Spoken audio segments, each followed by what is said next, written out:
Good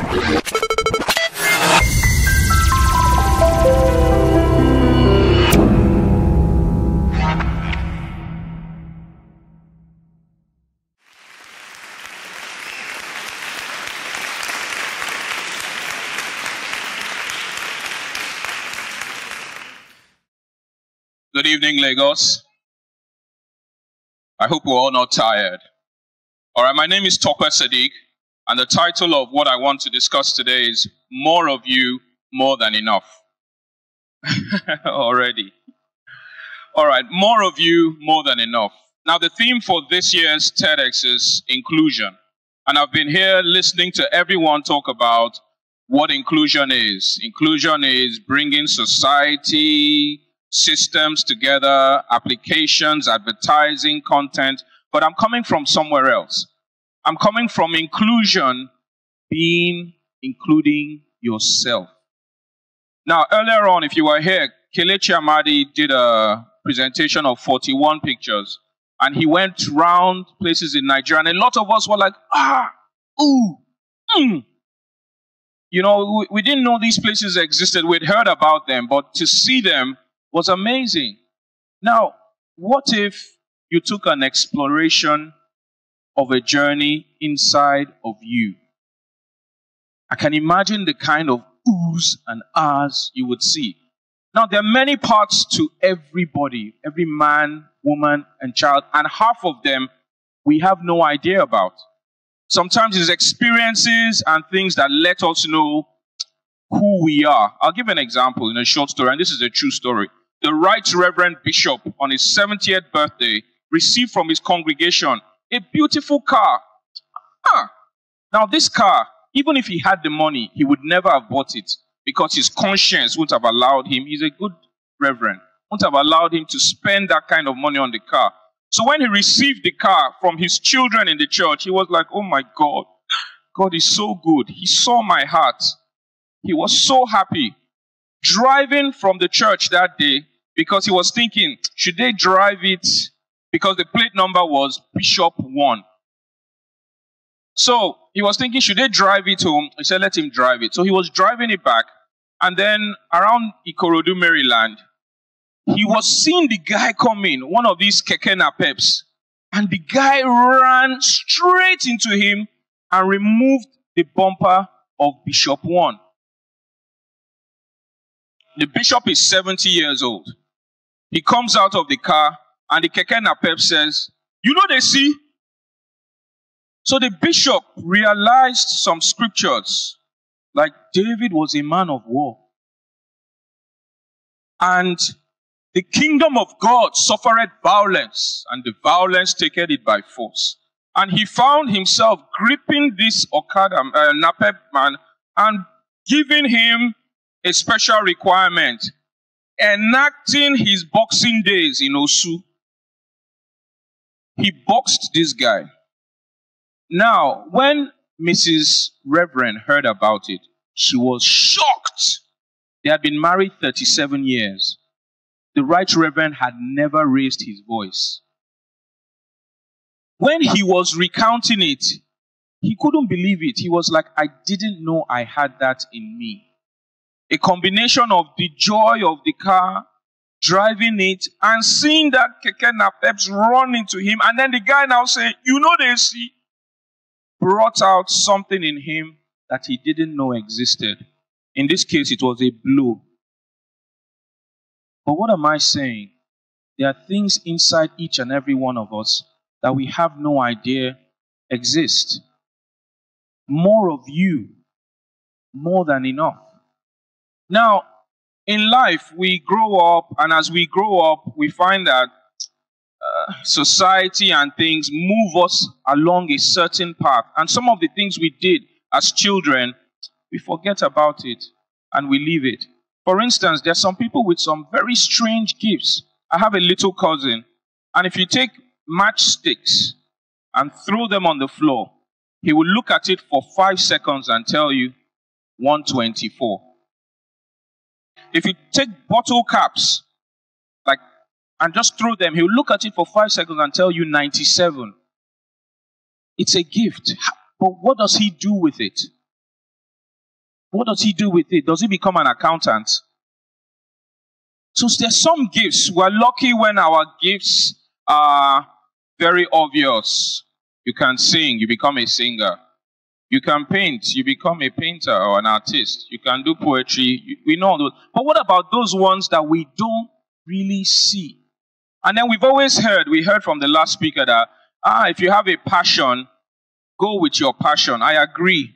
But on the other side, what if you are not passionate about something that you are blessed with? What if, for instance, you are the greatest general that ever lived, but you are born in a time of peace? How will you know? How will you know? There's some things that are within us that we don't know. I watch movies a lot. Two of my favorite movies of all time. One, Matrix. One is Wanted. There's a scene in Matrix where they now give the guy a red pill and a blue pill. Before that time, the guy was a normal guy doing his thing. Then one day, he gets a message, follow the white rabbit, and then he follows it, and they say, take this pill. If you take this pill, you forget anything that has happened. Take this other pill, and you will have another adventure. And he takes the other adventure, and we know what happens after that.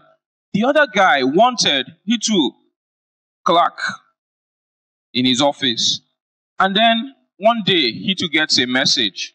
But he used to have he says he had heart palpitations. He had a weak heart. So any small time, he would go and take some pills to cool down his weak heart.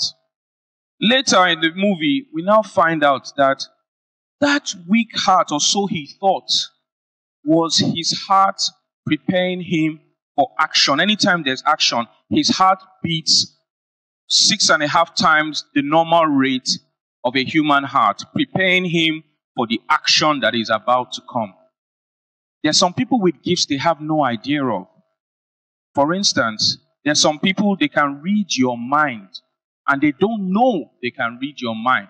You'll be having a conversation with them. How now? Hi, B. And you're telling them, and they will complete your sentences. Do you know, I went the other day to the market, and then you bought fish after cash.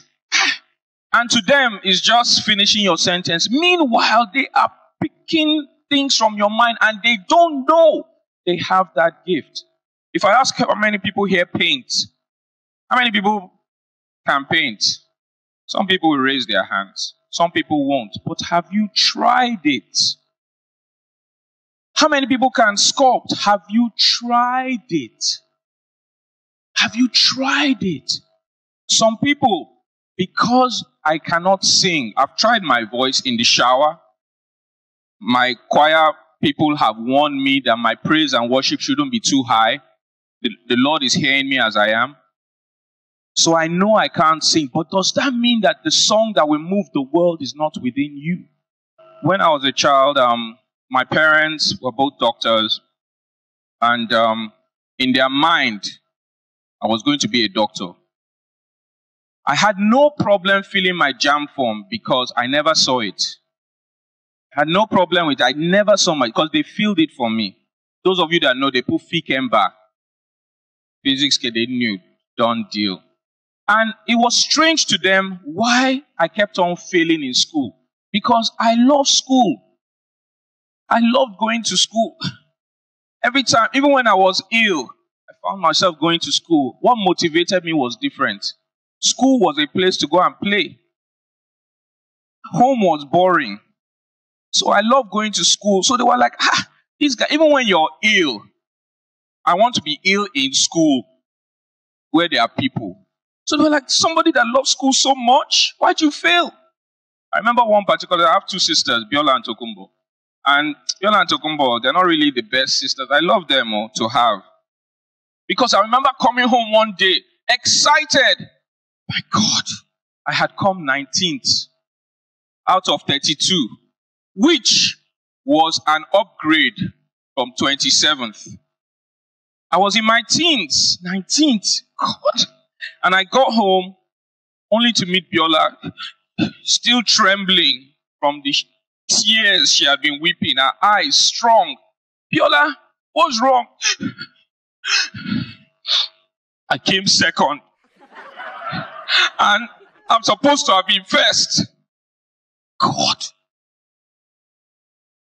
It ruined everything for me. Ruined. What motivated me in school was totally different. Even when I was in university, I would see people doing chips. And then when they catch them, they will run, diving through windows, fences, being chased across the school by security guards. Now you're wondering, is it not the same exam? If you fail it, you fail now. Sometimes I've gotten up from the exam. I don't know anything here. I'm going to just write my name and leave. I'll do it next year. Where are you people hurrying to? What's the hurry?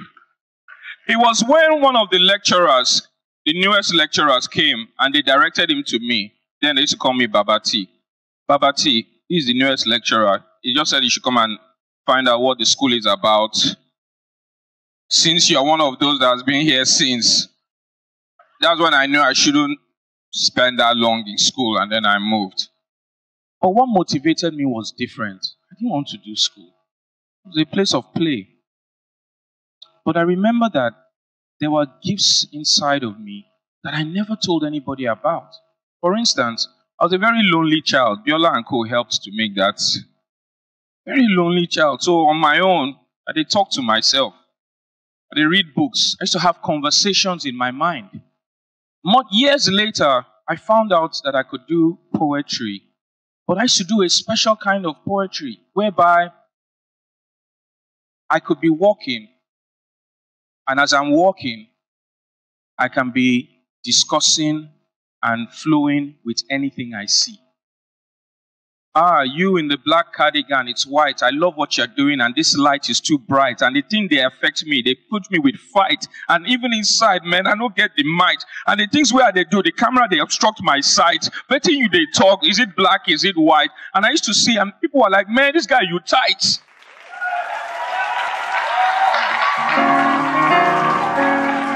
You know, but it was born from someone who was very quiet. I used to have conversations in my mind.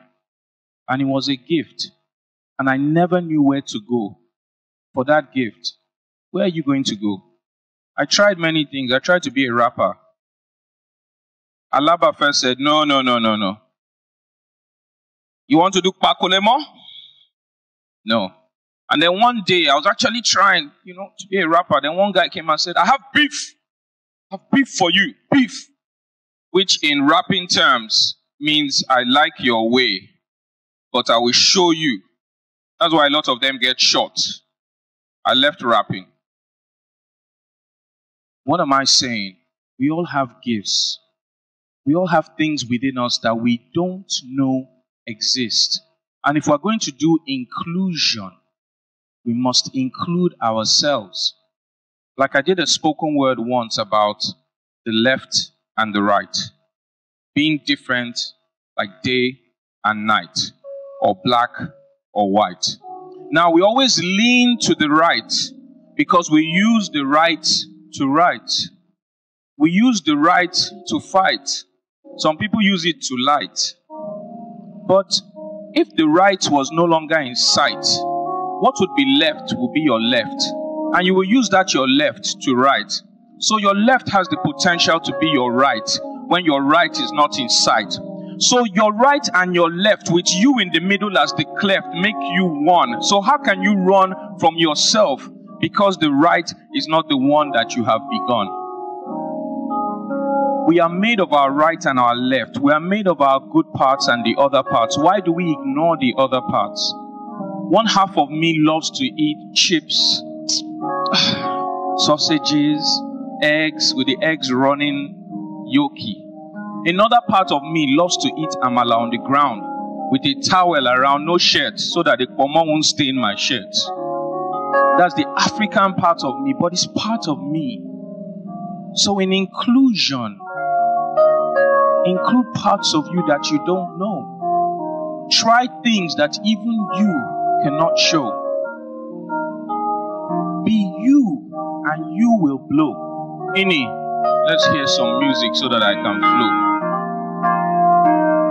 So in summarizing, I'm realizing that life sometimes is more than we see. And for us to be totally free means that we have to dig deep inside our to find who we truly be. Imagine at the end of eternity, when we get to see He, and He says, man, who you be? And He says, I used to work for UBA for free. Meanwhile, inside D was a gift that was going to shape eternity, to make you more than we, to make you the things that you could never see. Can you imagine that, being truly free to be you and for me to be me? So in inclusion, I'm hoping that we can use this as an infusion to have a union of who we truly are. And it doesn't matter even if you don't become a star and if you don't have a car. You can only be who you are. Thank you.